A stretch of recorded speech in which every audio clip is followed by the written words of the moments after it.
13h, 14h, Europe 1 Info. La suite à 13h33 sur Europe 1 avec vous, Clélie Mathias, et vos deux chroniqueurs du jour, les deux journalistes Hélène Rouet et Yvan Rioufol. Alors on va parler bien sûr de la colère des agriculteurs. Annie Genevard, la ministre de l'Agriculture, est attendue dans un instant à Toulouse et en Occitanie. Elle doit participer à la campagne de vaccination. Elle a affirmé qu'elle ne fermait pas la porte à un dialogue avec les agriculteurs sur cette dermatose. Elle était sur France 2 ce matin.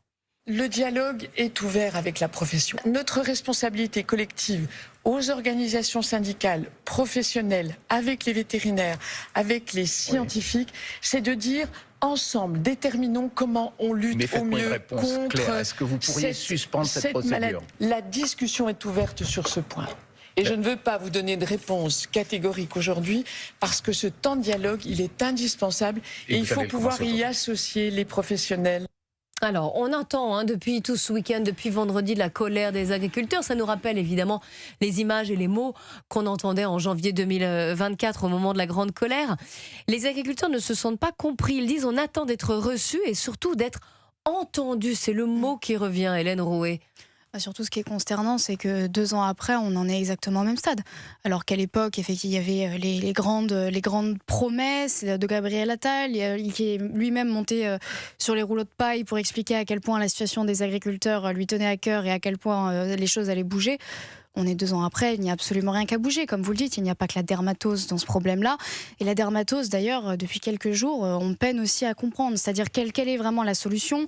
Aujourd'hui, on a l'impression que le consensus scientifique, il n'est pas complètement total. Est-ce qu'il faut, on essaye de soigner? Est-ce qu'on vaccine? Est-ce qu'on confine? Ou alors, visiblement, de ce qui se passe quand même depuis quelques jours, ou est-ce qu'on tue complètement? C'est parce que il y avait pourtant eu un accord qui avait été fait entre justement les professionnels, les agriculteurs, les syndicats et le gouvernement, s'appuyant sur des études internationales et ce qui avait été fait d'ailleurs par l'équivalent de l'OMS, mais la version animale, en disant il faut abattre.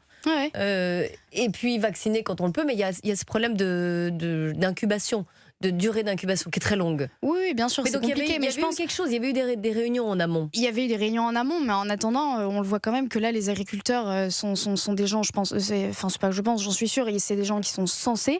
Et en fait, quand ils ont des revendications, il faut savoir aussi les écouter et pas forcément leur envoyer des blindés Centaures ou des hélicoptères, comme on l'a vu. Alors là, ça n'est pas du ressort d'Annie Genevard, mais plus du ministère de l'Intérieur. On a tous vu ces images qui nous ont absolument choqués. Il y a eu un petit rappel en plus des Gilets jaunes. Il y avait un article dans le JDD ce dimanche qui justement relatait le malaise en fait qu'ont senti certains gendarmes, certains policiers qui en fait n'avaient pas le choix que d'obéir aux ordres, mais c'était une violence absolue. Quand on vous demande de gazer les agriculteurs qui eux demandent juste une chose, c'est qu'avant d'abattre leurs bêtes, il y a un minimum de consensus, de dialogue. C'est des gens sensés, ils le savent. S'il y a une vache qui est malade, si l'intégralité du troupeau est malade, ils ne sont pas fous. Ils vont pas dire si je vais vendre ma viande contre coûte. Non, bien sûr que non. Mais il y a aussi des manières de faire. Et quand on écoute Annie Genevard dire que le dialogue existe, malheureusement, là, les derniers jours, le dialogue a vraiment été rompu. Yvan Rioufol.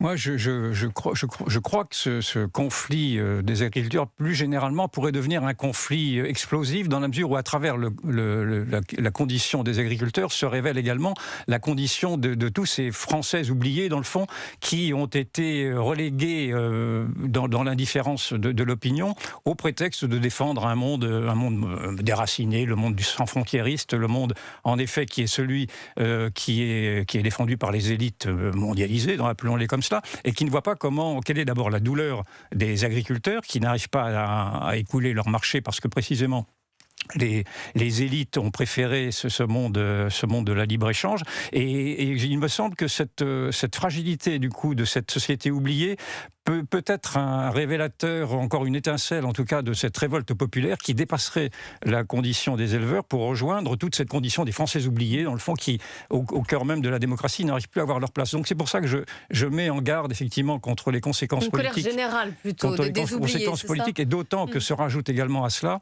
donc avec cet oubli de la manière dont vivent les gens ordinaires, se rajoute à cela une grande brutalité dans la technocratie sanitaire, puisque l'on voit que d'une manière aveugle et centralisée, il est décrété que des troupeaux pourraient être abattus.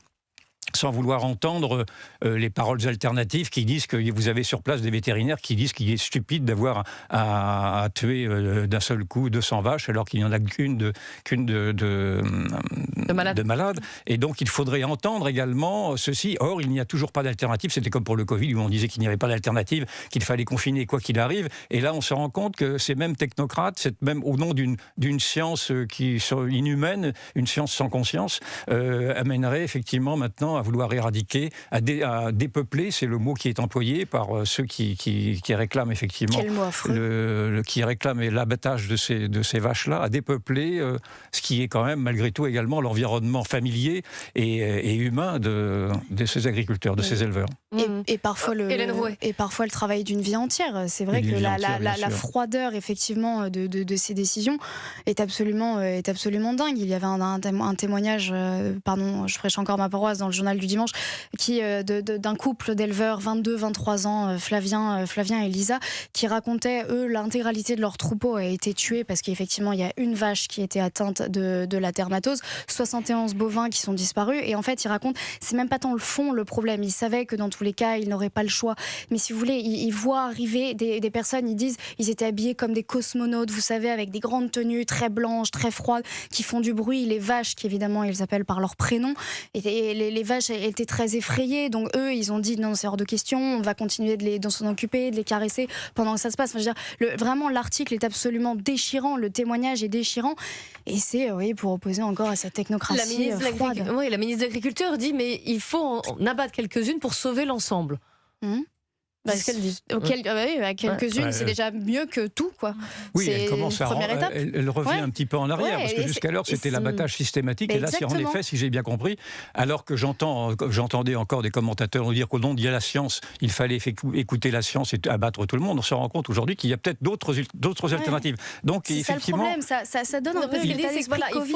Il y a certains cheptels qui doivent être abattus parce qu'il y a eu des cas de dermatose pour pouvoir sauver plus de cheptels et de vaches. Mais moi, je trouve que, mais plus généralement, faire confiance aussi peut-être à la science aussi. Vous remettez en cause la science. Non, pas du tout. Je ne remets pas du tout en cause la science. Je remets en cause le scientisme. C'est complètement différent. C'est-à-dire cette tyrannie de la science qui fait que vous n'avez pas d'autre alternative et que vous récusez toutes les solutions qui pourraient être des solutions pragmatiques ou de bon sens dans le fond. Parce que là, il n'y a pas de bon sens à vouloir encore une fois abattre tout un troupeau quand il n'y a simplement qu'une seule vache de malade. Et on sait qu'il y a des vaccinations qui pourraient pallier ceci.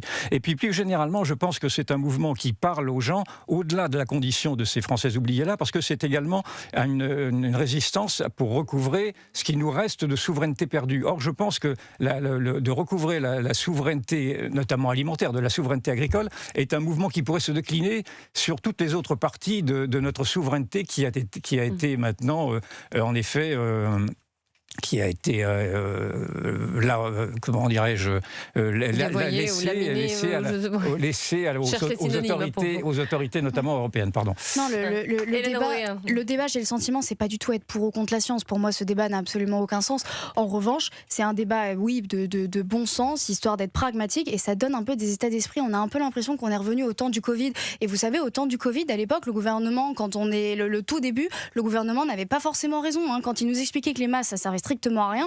Enfin, je veux dire, faut pas non plus prendre tout de suite pour argent comptant tout ce qui est dit. Allez, on reste ensemble sur Europe 1. Beaucoup de sujets. Alors, dans l'ordre, et il n'y a pas forcément de lien entre eux, le budget, les maisons closes et le Louvre. Au programme de notre débat sur Europe 1 Info. Avec vous, Yvan Riofol et Hélène Rouet.